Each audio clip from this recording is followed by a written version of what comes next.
Good afternoon over in Europe, and good morning here in the Western Hemisphere. My name is Kevin Clancy, and I'm with Cohn Resnick in the United States. We have a wonderful panel discussion today to talk about distressed transactions. Jeff here in the US, who's one of my colleagues, Paulo in Brazil, Rainer is also in Brazil, Andre in Germany, and Georgiana in Italy. So hopefully you will enjoy the topic today, and it's very timely given everything that is going on in the marketplace here in the US and especially around the world. So with that, I will turn it over to my colleague, Jeff, to kick things off. Thank you very much, Kevin, and welcome everyone. It is let me just check. Is the sound coming through okay? Give me a thumbs up. Terrific. It is an honor and a privilege to address Nexia once again. A few years ago, we got a referral from Nexia and the Grand Caymans team, which led to the sale of a Napa Valley vineyard. And I believe that's one of the largest cross-border investment banking referrals in the Nexia example. It was a terrific case and a very exciting transaction, and frankly, one of the nicest closing dinners I've ever had. Today, we're going to talk about Enjoy. And my understanding as we were setting this up is that vaping and e-cigarettes have become an issue growing rapidly around the globe. So I hope it's pertinent. And Sam, I will let you know when to turn it over. Thank you for that slide change. Timing was perfect. Enjoy was really the second independent e-cigarette company, vaping company in the United States. They took a slightly different approach in a very competitive market. The major tobacco programs that already had conventional cigarettes didn't really care what the FDA thought because they were fighting the FDA all the time. That's the safety regulator in the United States. But Enjoy took a different approach. They funded a great deal of research at universities and got support of the FDA. And while they could not say that the e-cigarettes and the vaping was safe or even safer than regular cigarettes, the data certainly backed that up. Otherwise, management was very aggressive in terms of getting out the distribution. And unfortunately, without adequate testing, they launched Kings 2.0. And it is hard to find such a complete failure in business because Kings 2.0, based upon previous success, was a complete failure. It didn't have a flavor. In fact, I in polite company, I wouldn't say what the vaping tasted like. The coloration was poor, the battery life was poor, and it didn't vapor correctly. So Enjoy suddenly was facing $80 million in product returns, and that completely absorbed all their liquidity. So they couldn't go forward after that. And they filed for Chapter 11 to do an expedited sale under 363 of the code. I'll also mention, just as an aside, that it was a lightning engagement. And by that, I mean, excuse me, we got a call on Wednesday afternoon. We pitched the board on Thursday. We got engaged on Friday, and they filed Friday afternoon.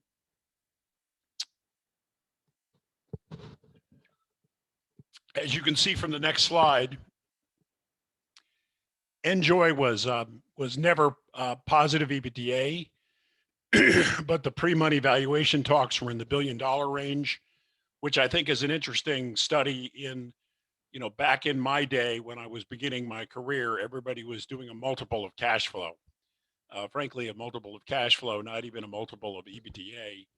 And the capital markets have changed with the dot-com world, so that a story was good enough. They had $88 million in sales in 2013, and the distribution channels had expanded so that you could buy Enjoy product pretty much at any gas station in the United States. This is referred to as a fallen angel in that it was a very popular story in the capital markets before it ran into trouble and ran out of liquidity. Next slide, Sam. You may be familiar that in the United States, there are two pathways to a reorganized company under Chapter 11. At the beginning of my career, most restructurings went through a plan of reorganization, which meant the professionals negotiated with all of the stakeholders, came up with a compromise, came up with a disclosure plan, and put that disclosure plan to a vote to the bankruptcy judge. Uh, Probably 25 years ago, the stalking horse under 363 became the preferred solution to sell assets. 363 is a section of the U.S. Bankruptcy Code that's really quite short. It's just a couple of paragraphs, but it was primarily designed to sell single asset real estate or single asset hotels. And clever investment bankers and attorneys figured out how to sell very complex going concerns. This is a bridge that describes the 363 M&A process.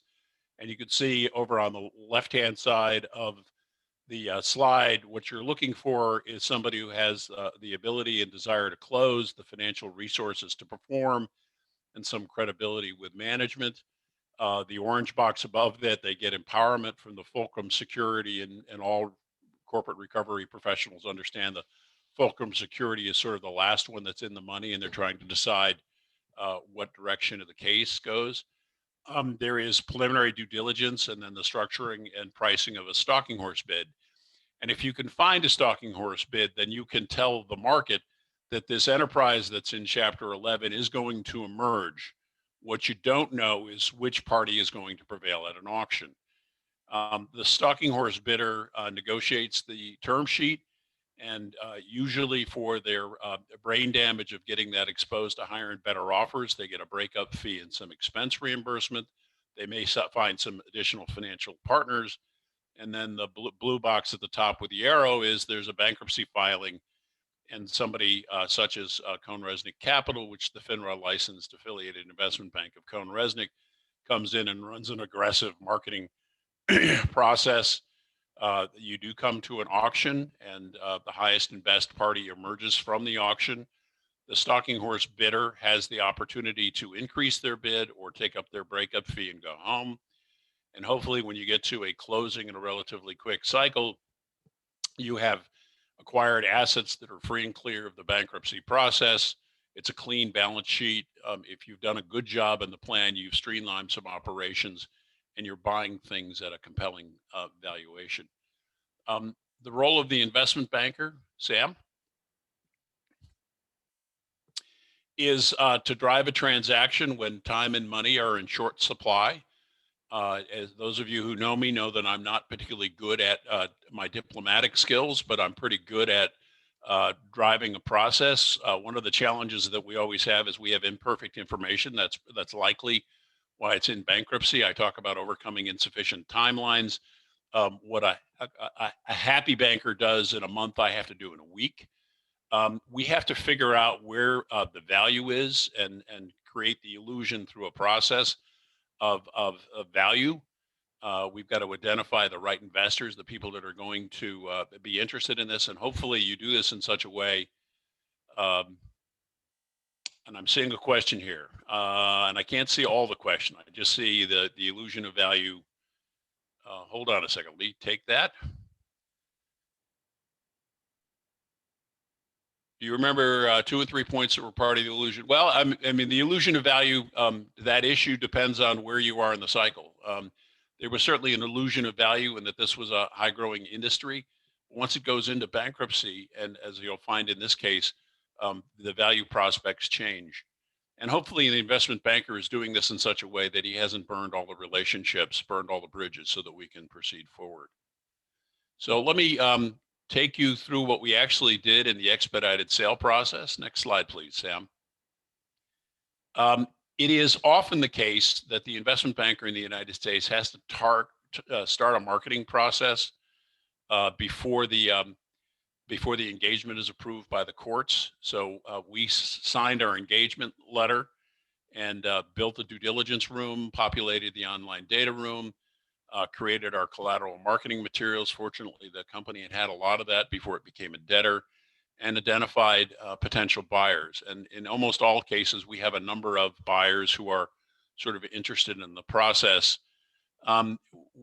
Bids were due 40 days from the bankruptcy filing, and the auction was scheduled for November 2nd.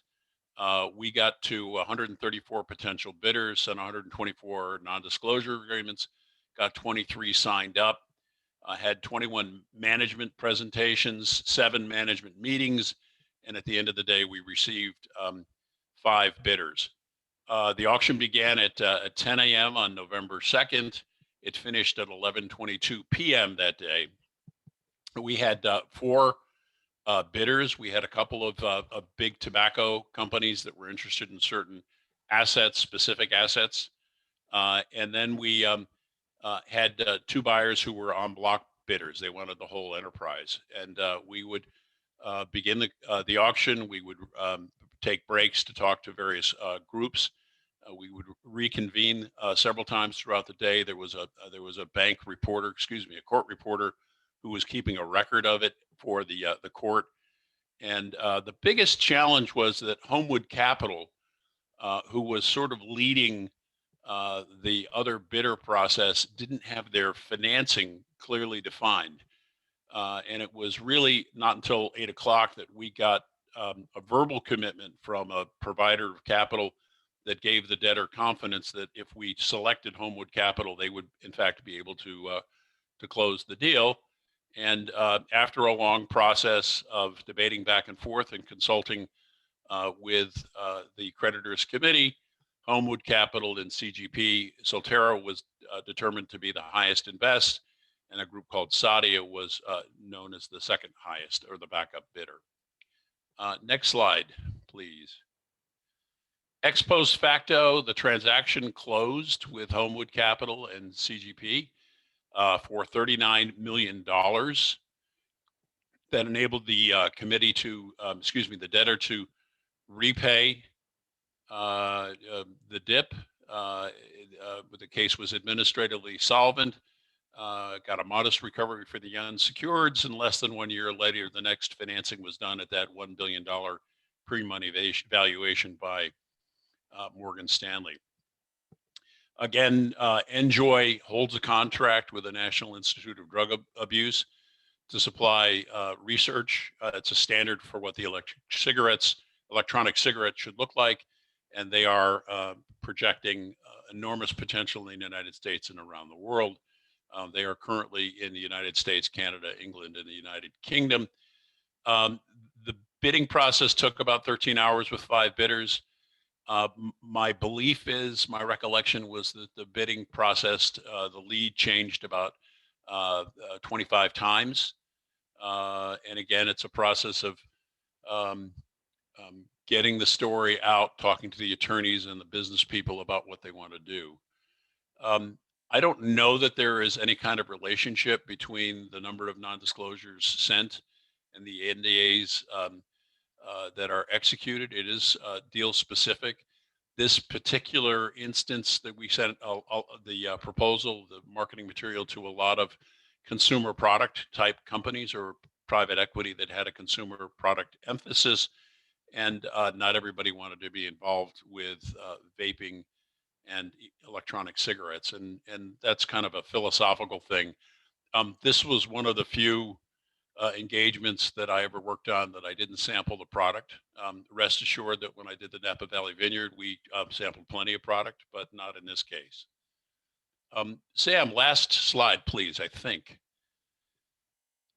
Yeah, you don't have to look at my my mug. Maybe the next one, please. We had one that was just the Enjoy summary, and I don't know if that's going to pop up. So slides got out of order, but not a big deal. You can get my face off of that. And I think I'm pretty much right on time to introduce the next segment of this group, the Nexia group from Brazil, Paulo Jose and Renier, who are going to be taking you through a very interesting agriculture case. And thank you for your time. Thank you, Jeffrey.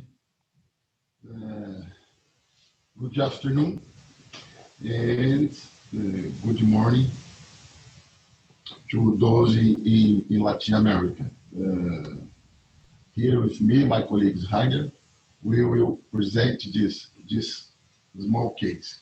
First, I would like to thank everyone for being here, sharing a bit of experience. So, the case we are going to present is related to the largest soy company in the world, which has been our client for over 20 years. Who is our client? Our client is a leading global agribusiness company and had entered into exclusive negotiations to acquire assets of an unperforming agro producer.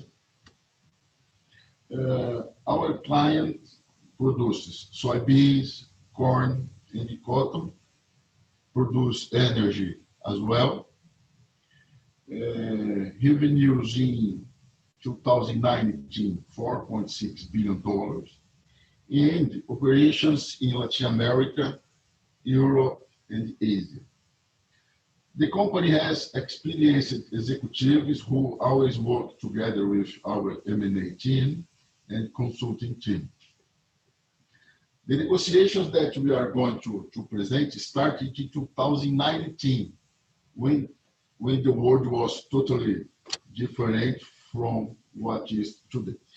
Just so you know, in 2019, Brazil's GDP grew only 1%. Inflation was 4% at that time, but our currency was stable. Right? International banks, mainly European ones, were willing to finance M&A operations in Brazil. In other words, the business environmental in Brazil was favorable. About the target. Who was the target? The target was an agribusiness with similar commodity profile, with some small cattle production and operations in Latin America. Underperforming operational. So, mismatch between what seller wanted to sell and what buyer wanted to purchase. Next slide, please. Okay, thank you. The seller wanted to sell the operation company in Latin America, but our client was interested in Brazilian operation and a holding with a loss carry forward. How was the company at that time? The group of several individuals in Spain, hold company in Luxembourg, two another hold companies in BVI, and operating companies in Brazil, Argentina, Paraguay, Uruguay. So far, so good, because we were in 2019. Easy, but, so next slide, please. In 2019, everything looked fine and perfect until the beginning of the year. Client wants to acquire several assets from Target, including a Luxembourg company. Our client operational focus was in Brazil operationals only. Our Brazilian entities were to be merged with the main operational companies after signing. And the owner of Target would either sell, close, or restructuring the remaining business after the transaction. Easy. But in the beginning of 2020, COVID-19. we had no clue about COVID-19. So in February, totally. What we were thinking at that time,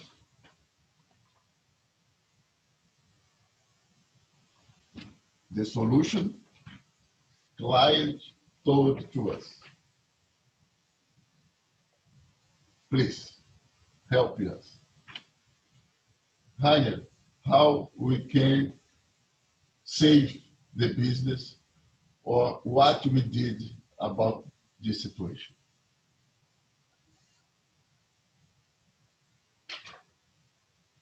Yes, welcome everyone from my side as well. Good morning or good afternoon, wherever you are. I hope you can hear me well. This page here shows really the deal structure until February 2020.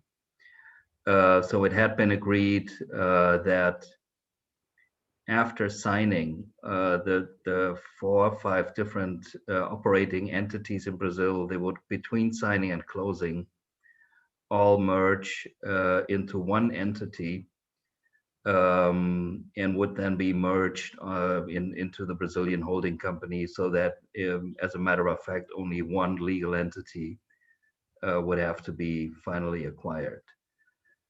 And the idea was that from the proceeds of the sale of this Brazilian entity, the other entities in Argentina, Paraguay, and Uruguay, which were not profitable, would be restructured, and the owners would maintain those companies or would sell them one by one over time whenever the market was right.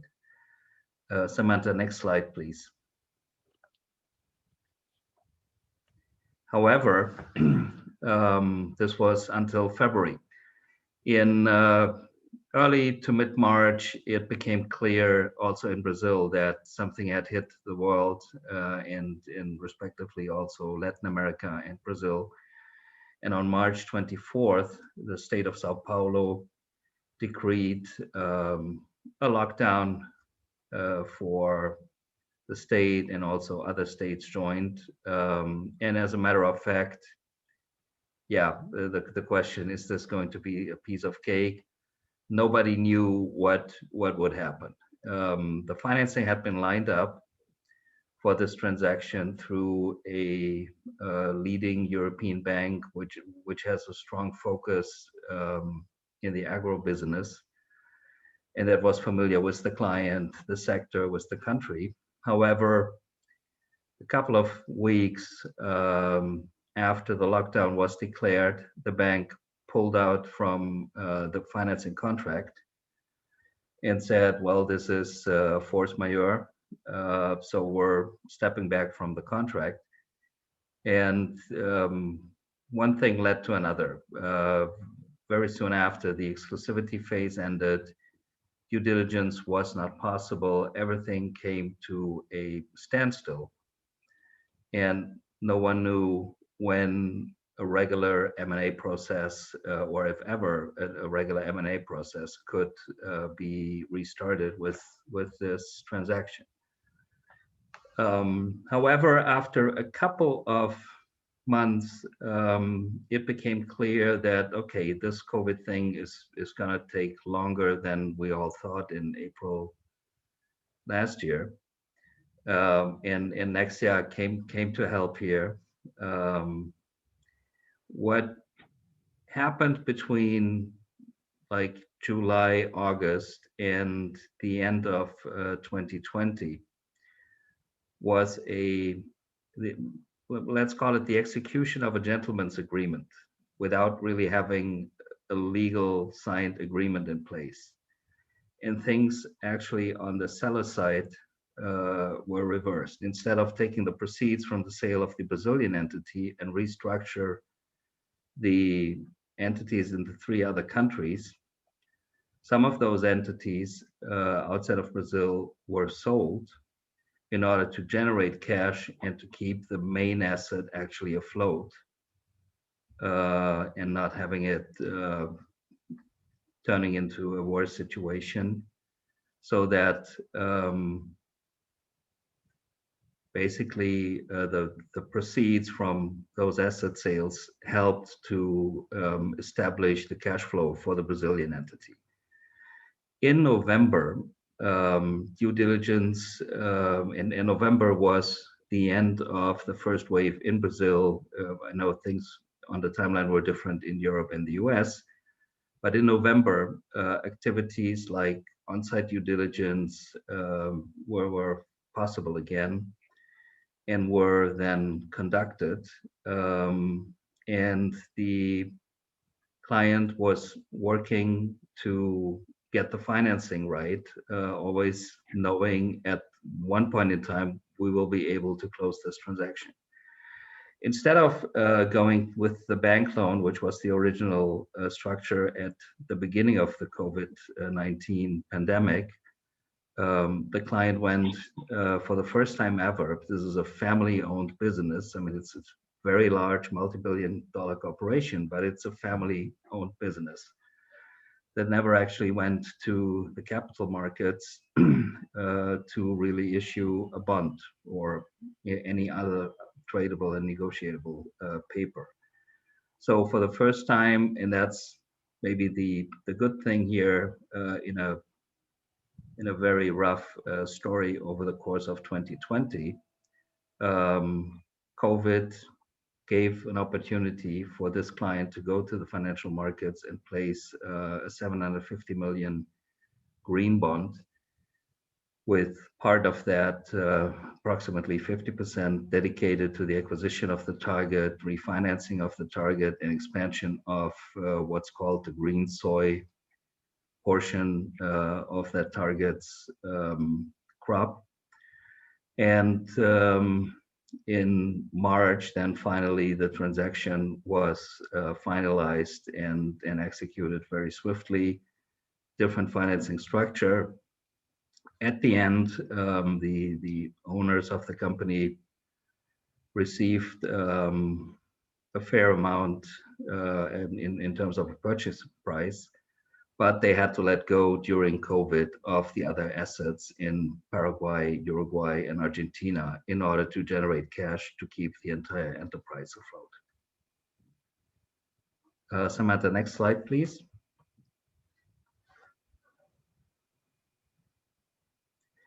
So with all this ups and downs, we put down here 2 or 3 things that we think made are critical success factors in this specific situation. Every case is different, but here I think what helped to get this transaction through the COVID pandemic across the finishing line without one of the companies actually filing for bankruptcy is keep the focus, and fortunately the buyer wanted really to buy the asset and the sellers wanted to sell. So there were no second thoughts coming up during the process of, okay, if I stay another 2-3 years with the asset, might not be so bad.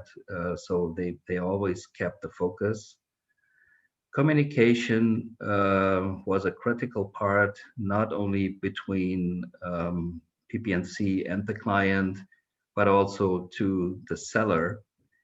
And as I mentioned, everything happened in a, let's say, informal gentleman's agreement way, without really having to sign any formal agreements, which no one knew no one could forecast really a month ahead.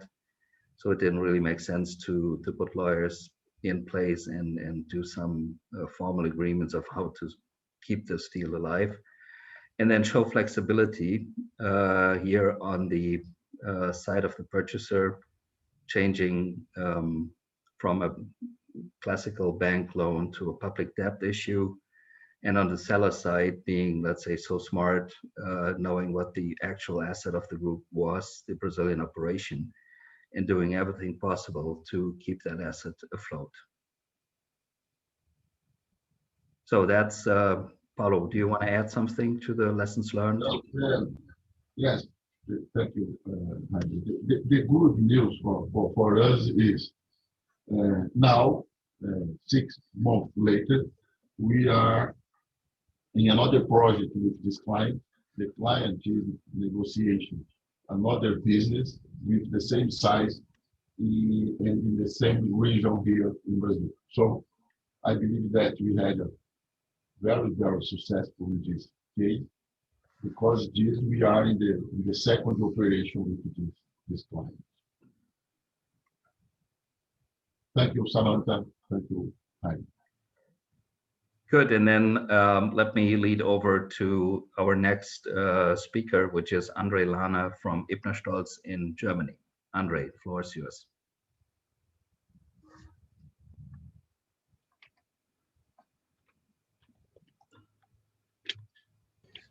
So first unmute myself. So hello to everyone, and so warm welcome also from Germany to everyone who attends to this webinar. I will tell you something about distressed M&A in Germany. With regards to our project Argo, which was a carve-out transaction from a huge listed company in Germany. And I will take you to our journey with the company.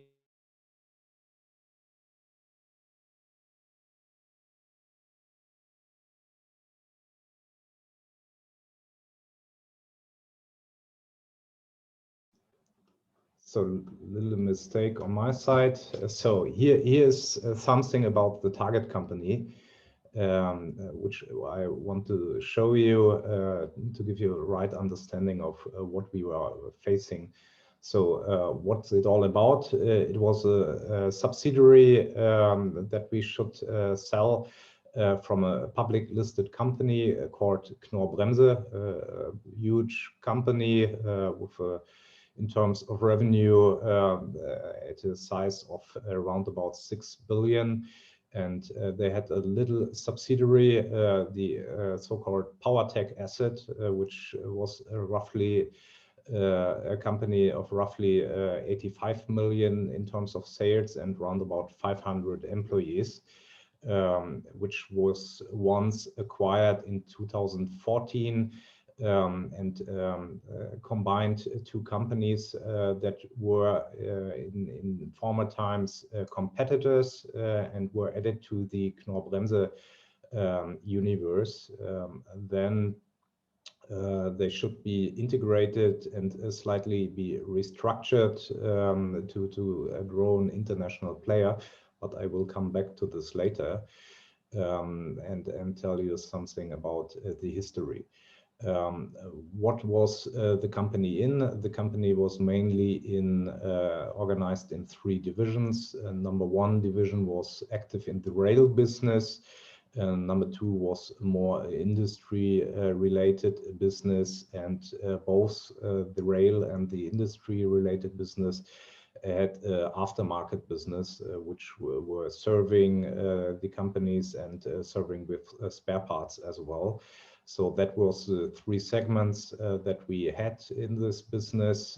From the character, it was not only a product business, it was more or less a project-related business, low standardization in the products, small quantities, high customer demands and high customer concentration.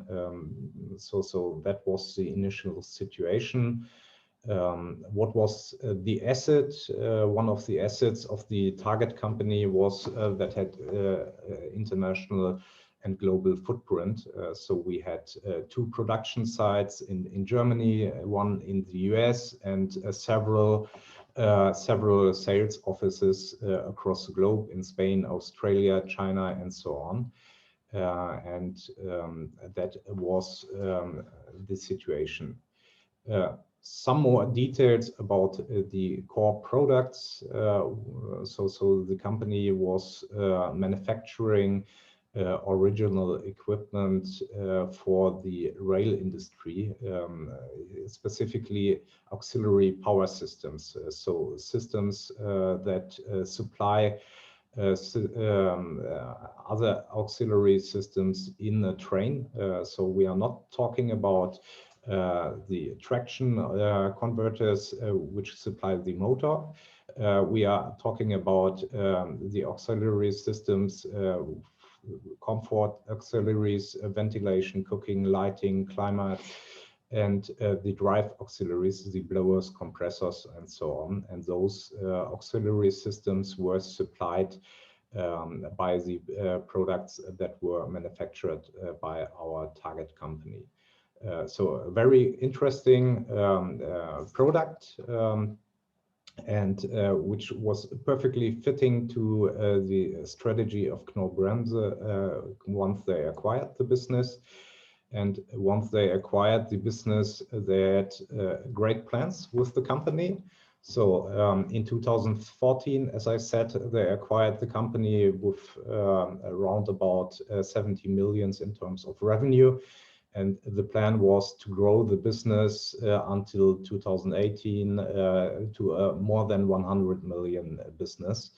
But as you can see, that didn't happen. So there was a slight growth from 70 to 85 million in terms of revenue. But as you can see, synergies that have been calculated, restructuring measures that should be implemented, the implementation of the two businesses to one company, that didn't happen and were more or less overestimated. So the growth in the EBIT from -3% to 11% didn't happen. It was the other way around. So we were talking about heavy losses and growing losses during the history. And in 2019, the mother company said, okay, we undertook several measures and attempts to restructure the business.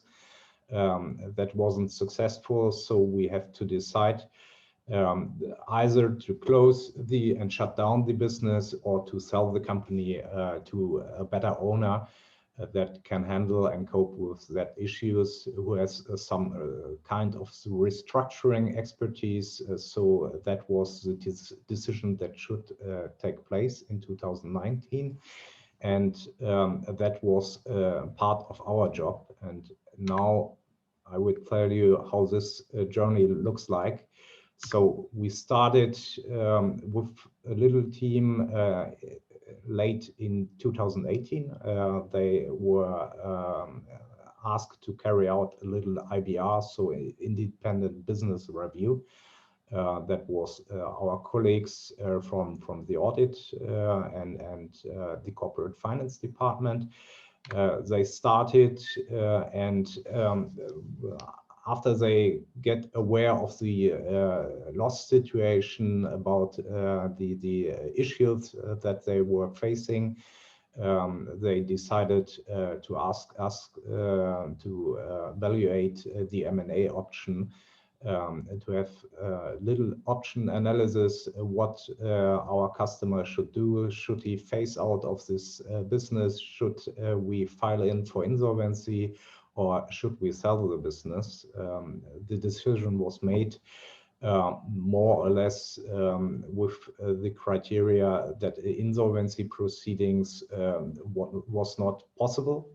On the one hand, because the mother company was a listed company, they want to avoid a bad public and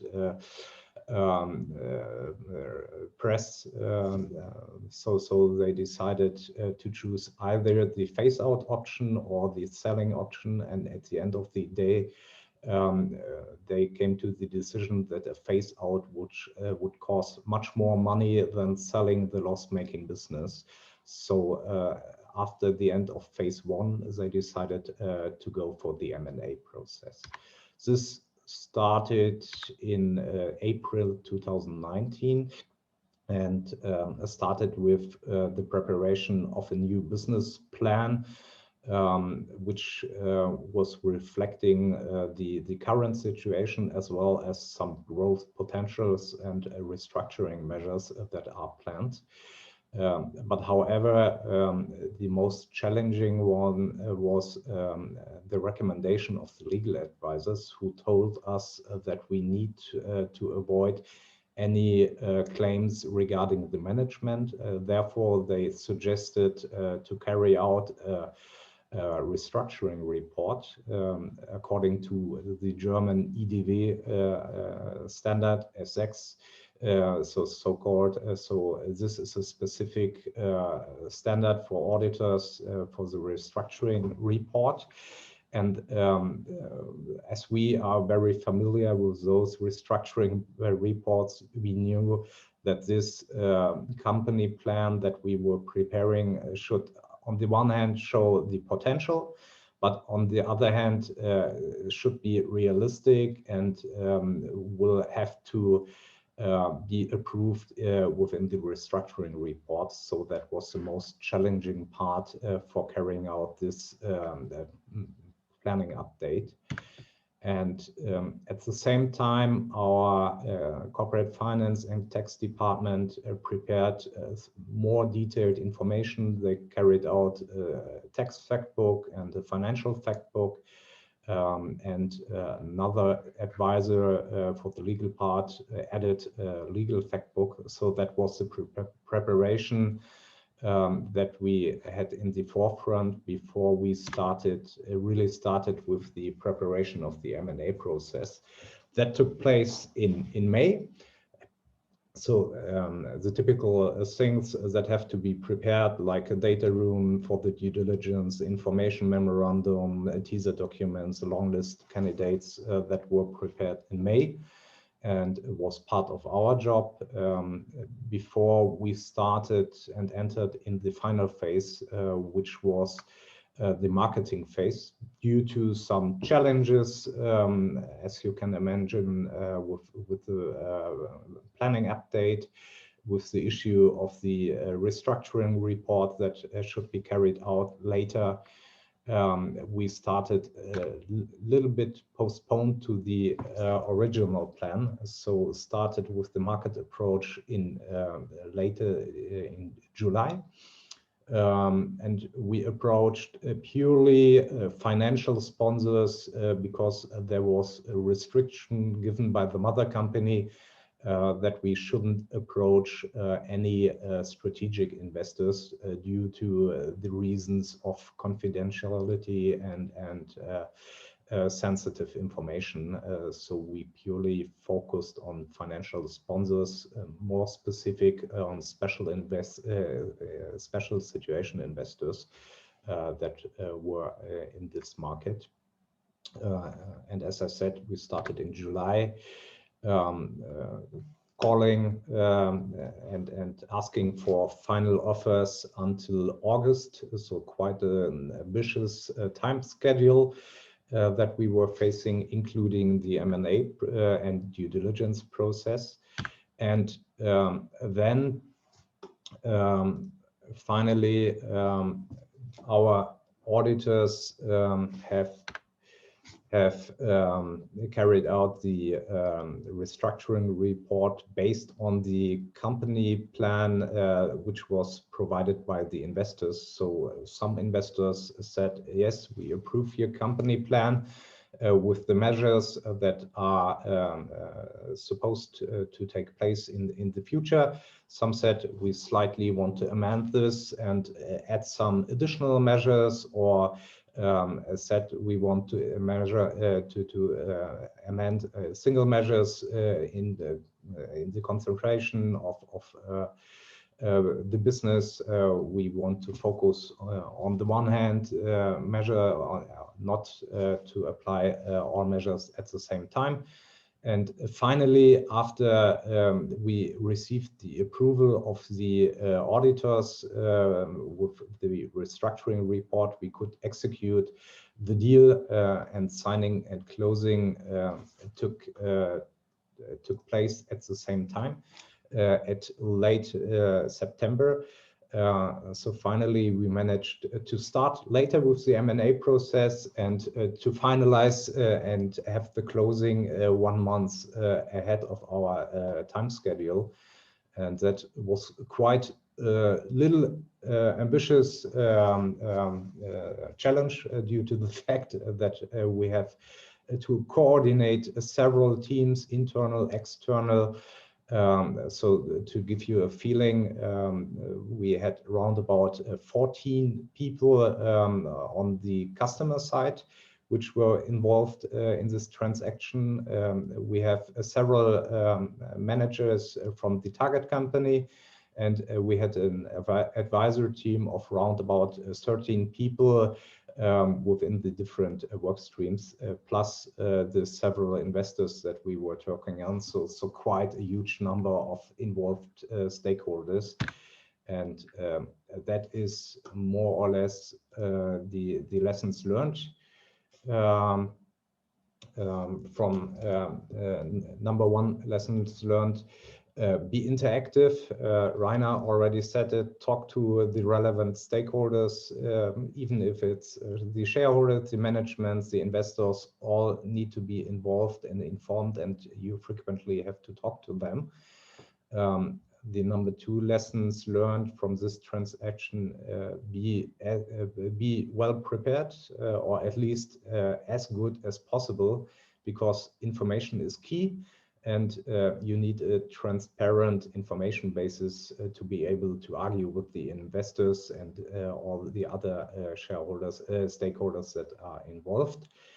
And one key learning from for our customer was he needs and every client needs to allocate sufficient resources to such transaction processes, because it's always a special situation which will cause additional efforts on both sides. So sufficient resources, internal and external, with advisor firms are relevant and need to be available to the team.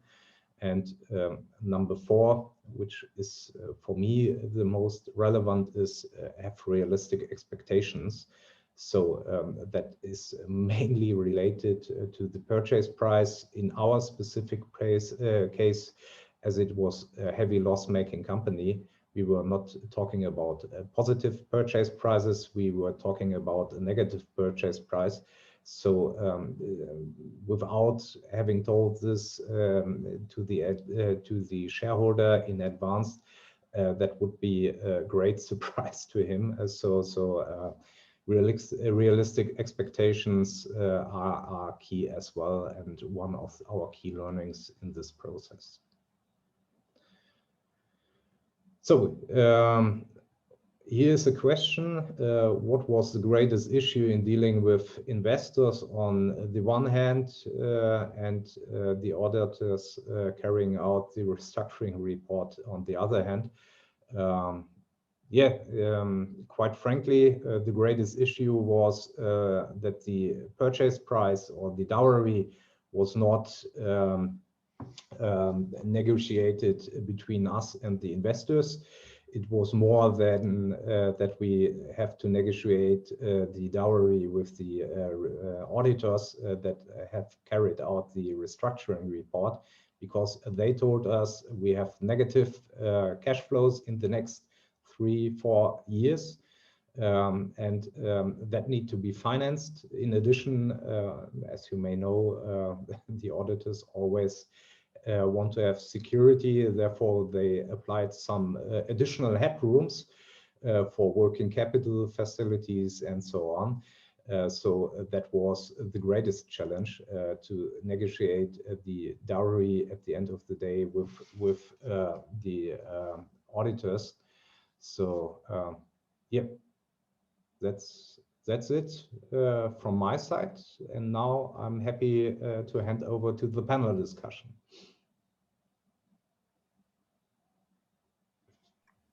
Yes, thank you, Andre, for this great case and great presentation. I would like to welcome first on the panel, ladies first, Georgiana Yon. Georgiana is a principal with Nexia member Odi Ravi from Milan, Italy, and several other offices in Italy. But Georgiana is right now in the beautiful city of Milan, joining us. And also, I would like to welcome back to the panel Jeff Manning from Comresnik Capital, and my colleague Paulo Carvalho from PPNC. Samantha, could you please go to the next slide? In preparing this webinar, we looked at both the distressed and the, let's call it the hopefully non-distressed M&A activities during COVID, and also for the next couple of months, or maybe the next 12 months. So here are some of those questions which we will be discussing during the next 20-25 minutes. But please feel free in the audience if you have any questions regarding what the view of our experts is regarding distressed M&A right now during COVID, lessons learned over the from the last couple of months, the last 12-15 months, or the differences between the regular M&A transactions and the distressed M&A process. So please feel free to join your question, to send your questions during the chat. I would like to start with Georgiana with the first question that we have here.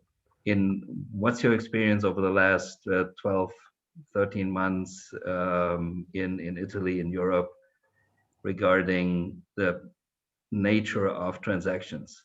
Have there been, let's say, sort of plain vanilla, quiet M&A transactions, or has everything been at least a stressed process, even if it's maybe not a distressed company? First of all, thank you, Ryan. First of all, I would like to thank you for giving me the opportunity to be part of this panel, even if I'm not an expert in the TRI. So I'm coming from the M&A business group. So I will give my perspective from the M&A, from the regular M&A, let's say, side, and not the distressed. I have the experts with me, so it will be more like confronting the two, let's say, words. And speaking, from my point of view, when the plain vanilla, in my opinion, doesn't exist anymore. So the transactions, like the standard M&A, somehow all transactions, if we speak about standard or distress, have suffered during this pandemic, and and also the effects will be seen for sure in the post-pandemic part. Say plain vanilla transaction is like saying going back to normal, which can't be done anymore, because there is no normal anymore. Now we are dealing with the new normal. The normal, the world, the world one is gone. So. Also the M&A will not be the same as it was before the pandemic. Now, during the times of COVID, somehow the standard M&A became a little bit distressed. I think all the transactions we can say that became distressed when we look at the transactions that have been done, because unfortunately in my case, actually last year I was based in Bucharest during the pandemic. Now I'm in Milan, but speaking from, let's say, at the European level, and I think also worldwide, the M&A stopped at the beginning of the pandemic, so that the first month, we couldn't see any move on this M&A M&A side. So during the COVID, the transactions that were, let's say, already started, so they were ongoing, they moved on and closed with some, let's say, difficulties, but indeed they closed, and the new transaction were all postponed to the let's say latest month of 2020, and now with the starting of the new year, so 2021, we saw like the boom. So all the transactions that were postponed last year, so started. Yeah, but I think this is like a general rule. Is not only in Italy, in Europe, and I would like to hear also your opinion. So my colleagues. Yes. Let me pass on the question to Jeff. I know, Jeff, you're an expert in distressed M&A, but within CohnReznick Capital, you also have several colleagues that do regular M&A transactions in several industries. What's your view? Are, let's say, the distressed and the regular M&A getting a little bit closer to each other? Well, let me agree with Georgiana that at the beginning of the lockdown, there was a 3 to 4 month period when nothing was getting closed. Everything was sort of sealed shut as people were trying to figure out what's going on. Yep. One of the things that I found interesting during the lockdown is that I got 3 or 4 emails a week from a private equity fund, and the private equity people in the United States are awash with liquidity, too much money chasing too few deals. And I'd get a couple of emails from somebody who would say, well, look, we've expanded our investment focus to include special situations. And then they would go through what the criteria was that they were looking to target their investment. And inevitably they'd say, oh yeah, we'd like $5 million or more in EBITDA. So they really weren't special situations people. They were just conventional M&A private equity funds trying to see deal flow. And certainly starting in the third quarter of 2020 and through the year, the velocity of transactions that were being done increased substantially. And in the United States, we did not see the volume of special situations or distressed transactions that we were expecting to see as we were watching the lockdown.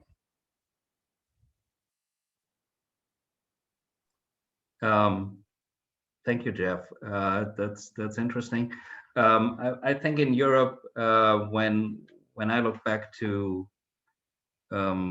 especially the second half of 2020 and the first 2-3 months in this year, I think everybody expected much more distressed M&A activity or just sale of assets out of insolvent companies that didn't happen. And the big question mark is still if this will happen in the second half of this year or in 2020. So that's still unclear. But Paulo, I'm interested in your view regarding the mix between regular M&A process and the distressed one. Maybe not only in Brazil, but maybe Latin America as a continent, a broader view. So, Heiner, I believe that the world has changed and transactions have changed too. And here in America Latina, there is no too much money for M&A operations or transactions. I believe that we have used our creativity for providing solutions for our clients. Turbulence period has the period with opportunities. So I believe that here in South America, we have a lot of opportunities, but we have to provide new solutions or different solutions to our clients. Thank you, Paulo.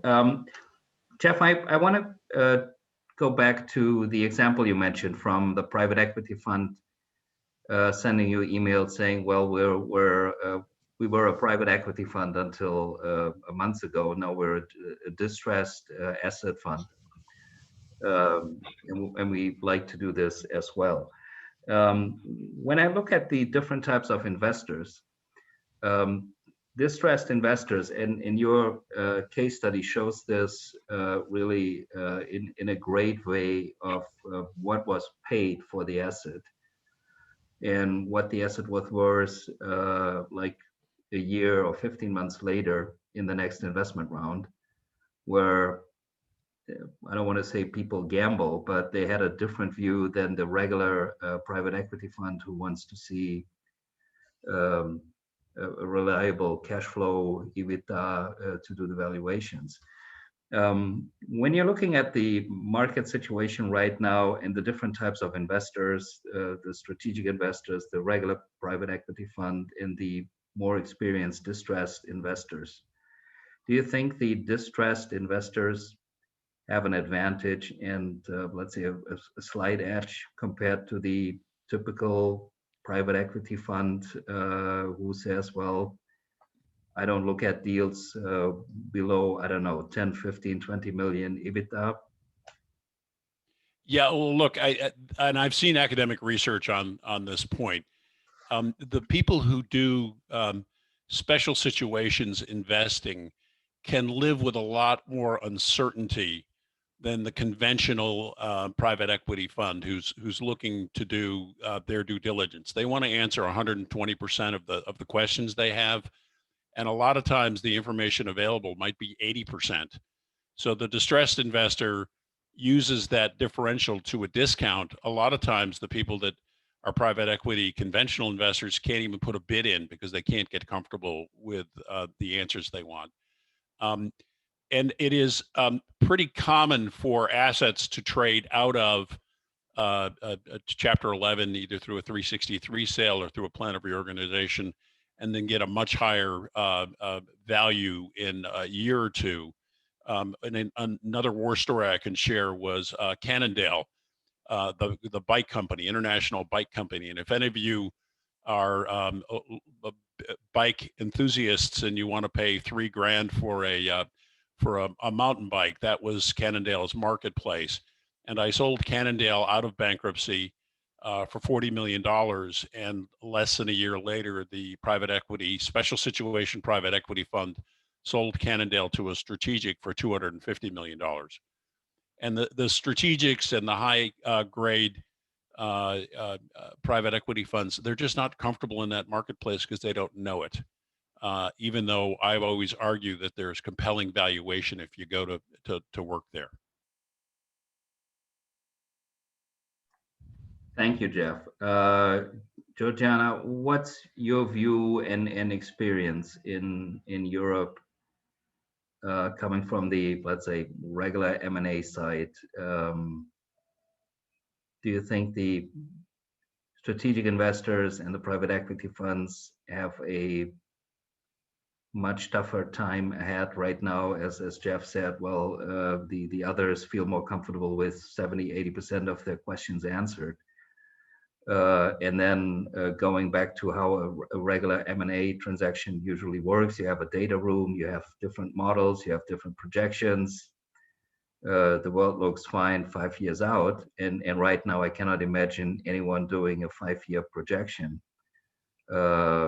coming from either a strategic investor or a private equity fund that is comparable to what they did 18 months ago. So what's your view on that? So if I'm referring to, you know, the advantage of the distressed investors, now that you mentioned, of course they have an advantage during the COVID compared to the classical strategic investors, especially from let's say from the process management point of view. So for sure, the distressed investors are more familiar with the tough situation, uncertain situation, and of course time, and they're more time sensitivity. However, I think for let's say a regular investor, strategic investor, having on their side a strong financial advisor also would be helpful in this tough situation. Normally, if you are doing by yourself, even in normal situation, market situation, sometimes it's not it's not easy, but in this stressful situation, having a strong, as I said, a stronger advisor by your side would be somehow helpful, and also handling this situation. For example, putting together your expertise, as a TRI expert in with let's say on the side of a strategic regular investor. Putting together these two forces could be helpful in these times. Mm-hmm. I'm speaking from actually this is my humble opinion, because I'm not an expert in distressed M&A, and I'm thinking that in this case your expertise for sure could make the difference in handling these tough situations. Okay, thank you, Georgiana.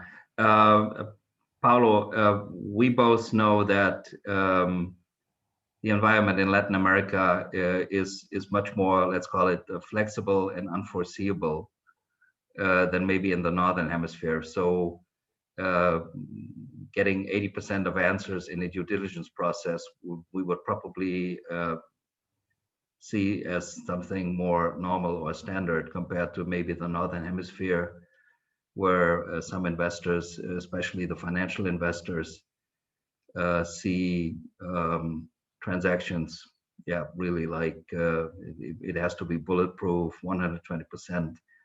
And we both know that in Latin America, it's a little bit different. Do you see any changes in, let's say, the Latin American M&A world? Will the Latin American companies have to be satisfied with even less than 80% certainty?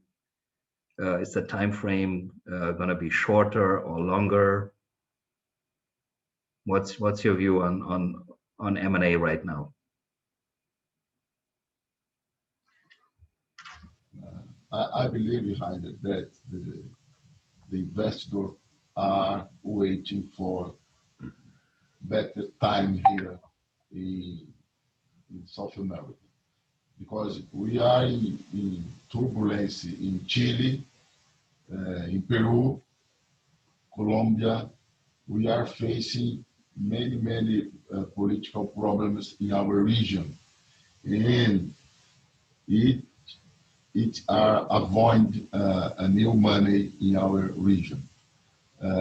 In the next year, we will have elections here in Brazil, and it could be complicate more than scenario that we are facing now.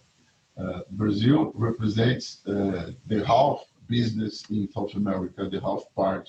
We have the 50% the our population and the economy, etc., etc. I believe that the investors and companies owner like our client, they are waiting for better time here in South America. I don't believe that in this year we will have a lot of business here. Okay, thank you for that perspective, which with my experience in Brazil and Latin America, unfortunately share. So in addition to the entire COVID